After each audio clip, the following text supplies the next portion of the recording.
امام ہندی نے کنز العمار میں اس روایت کو نقل کیا ہے. قال رسول اللہ صلی اللہ علیہ وسلم ان افضل الضحايا اعلاها واسمنها. آقا علیہ الصلوۃ والسلام ارشاد فرماتے ہیں کہ افضل قربانی وہ ہے جس کی قیمت اعلیٰ ہو.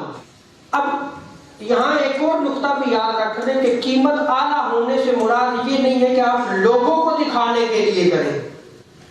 کہ فلاں صاحب نے اتنا مہنگا جانور لیا ہے، اور پھر اسی شہر کا ایک اور فلاں جو ہے وہ کہے کہ اگر اس نے اتنے کا لیا ہے تو میں اس سے بڑھ کر لوں گا. تو یہ مقابلہ بازی آ رہی ہے. جب آپ اللہ کی رضا کے لیے جو ہے وہ جانور کو قربان کر رہے ہیں تو اعلیٰ قیمت تو ہونی چاہیے، لیکن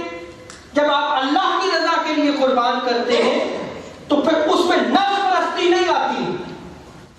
کسی اپنے مسلمان بھائی کو نیچا دکھانا نہیں آتا، یا اپنے علاقے میں جو ہے وہ اپنا نام روشن کرنا نہیں آتا کہ اس نے بڑا جانور دیا. اگر آپ کے دل میں اور آپ کی سوچ میں یہ سارا کچھ ہو تو آپ نے قربانی تو کر دی، لیکن اس قربانی کا آپ کو روز قیامت جو ہے وہ کوئی اجر و ثواب عطا نہیں کیا جائے، اس لیے کہ آپ نے لوگوں کو دکھانے کے لیے جو ہے وہ ایک جانور کو ذبح کیا ہے.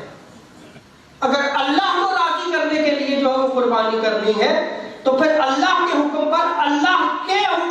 کو راضی کرنے کے لیے جو ہے وہ قربانی کرنی چاہیے، نہ کہ لوگوں کو دکھانے کے لیے قربانی کرنی چاہیے. تو آقا علیہ الصلوۃ والسلام نے ارشاد فرمایا افضل قربانی وہ ہے جس کی قیمت اعلیٰ ہو، اور پھر کیا فرمایا کہ خوب موٹا فربا جانور ہو، یعنی دیکھنے میں وہ اچھا خوبصورت لگے، اس جانور کی قربانی دو.